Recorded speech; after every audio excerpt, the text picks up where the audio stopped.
Assalamualaikum warahmatullahi wabarakatuh. Anak-anak, kita sekarang akan membahas tentang akhlak berbakti kepada guru. Berbakti kepada guru berarti menunjukkan rasa hormat, penghargaan, ketaatan kepada mereka. Berbakti kepada guru juga melibatkan upaya untuk menerapkan ilmu yang mereka ajarkan dan berterima kasih atas bimbingan mereka yang diberikan. Ciri-ciri anak yang berbakti kepada guru. Ada ciri-cirinya. Yang pertama, bersikap merendah. Jadi kamu kalau ketemu gurunya jangan pas sombong, pas bagaimana itu lagi tidak pamitan kalau ketemu sama gurunya. Yang kedua, mendengarkan nasihat dan hikmah darinya. Jadi ketika gurunya menjelaskan, kamu harus mendengarkan apa yang dijelaskan gurunya, jangan bermain sendiri. Yang ketiga, selalu berdoa memohon ampun untuknya. Jadi kamu itu harus mendoakan gurunya biar gurunya sehat untuk mengajar kamu. Yang keempat, senantiasa sopan jika berhadapan dengan gurunya. Kamu itu kalau dengan gurunya jangan sampai tidak bersikap sopan. Yang kelima, meminta izin jika ingin bertanya dan menemuinya. Jadi kamu itu kalau gurunya menjelaskan, kalau kamu ada yang tidak paham tentang apa yang dijelaskan gurunya, jadi kamu itu bertanyanya dengan sopan. Yang keenam, menyelesaikan tugas yang diberikannya. Jadi kamu itu setelah gurunya memberikan arahan-arahan, kamu mendengarkan dengan baik.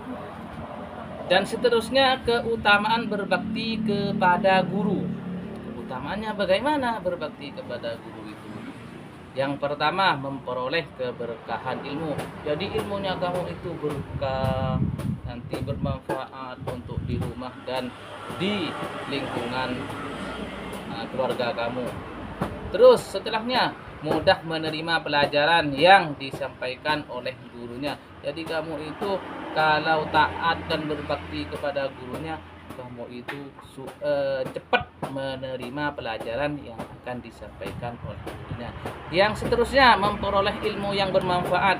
Jadi kamu itu kalau berbakti kepada gurunya, pasti ilmunya akan bermanfaat selalu. Dan seterusnya, selalu mendoakan gurunya, mendoakan oleh gurunya. Jadi kamu itu bukan kamu doang yang mendoakan gurunya, tapi gurunya juga akan mendoakan kamu itu oleh gurunya pasti didoakan. Semoga anak didik saya mendapatkan ilmu yang barokah, cepat hafal kalau menghafal itu. Yang seterusnya, memperoleh anugerah Allah. Jadi kalau kamu itu berbakti kepada gurunya, maka anugerah Allah akan melimpah kepada kamu. Yang setelahnya itu, adab berbakti kepada guru. Ada adabnya. Bagaimana adab berbakti kepada guru? Yang pertama, mengucapkan salam jika bertemu dengan gurunya. Kamu itu kalau ketemu gurunya, kalau sudah lulus, kalau sudah berkeluarga dan sebagainya, kalau ketemu gurunya jangan sampai sombong. Harus mengucapkan salam jika bertemu gurunya di jalan. Yang kedua, memperhatikan ketika guru sedang memberi pelajaran. Jadi kamu itu kalau gurunya menulis, harus memperhatikan betul apa yang dijelaskan oleh gurunya. Yang ketiga, bersikap rendah hati jadi dan hormat serta sopan santun terhadap guru. Jadi kamu itu kalau ada guru harus rendah hati, harus sopan, lewat di depan guru harus sopan, harus sopan santun harus dijaga. Jangan kalau lewat di depan guru pas langsung berjalan tidak sopan santun. Dan seterusnya, menaati perintah selama perintah itu tidak bertentangan dengan agama Islam.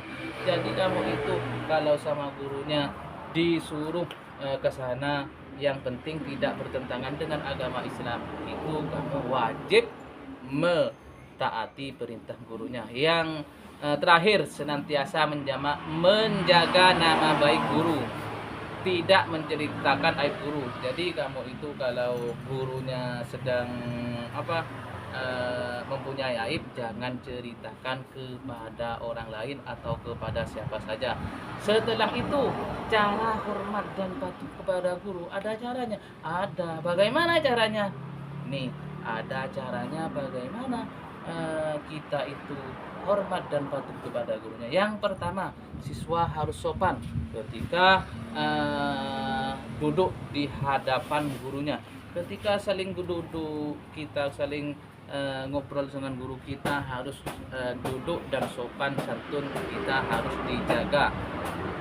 Yang kedua, siswa tidak boleh memotong pembicaraan gurunya ketika menjelaskan. Jadi kamu itu sebagai siswa, ketika gurunya sedang menjelaskan, penjelasan guru belum selesai, kamu jangan sampai bertanya, jangan sampai memotong penjelasan guru. Setelah selesai, baru kamu mengajukan pertanyaan. Setelah yang nomor 3, siswa harus memberi salam terlebih dahulu ketika berjumpa dengan gurunya. Jadi kalau kamu itu berjumpa dengan gurunya, bukan gurunya yang memberi salam dulu, tapi kamu harus memberi salam. Setelah itu, mengapa kita harus menghormati kepada guru? Kenapa kita harus menghormati kepada guru? Karena guru yang pertama, karena mendapat kedudukan dan peningkatan derajatnya di hadapan Allah seperti melancarkan rezeki. Jadi kamu itu kalau menghormati guru, sama Allah rezekinya dilancarkan, pengetahuannya ditambah dan sebagainya. Yang kedua karena membuat kita diberi keberkahan dan kemanfaatan ilmunya. Jadi kalau kamu itu menghormati guru, ilmu kamu jadi bermanfaat, jadi berkah dan seterusnya. Yang ketiga, karena lebih mudah menerima pelajaran yang disampaikan oleh gurunya. Jadi kamu itu kalau patuh dan menghormati gurunya, ke pelajaran itu lebih mudah menerima, lebih mudah mencerna, lebih mudah dan seterusnya. Cukup dari Bapak yang Bapak menjelaskan. Sekian, wassalamualaikum warahmatullahi wabarakatuh.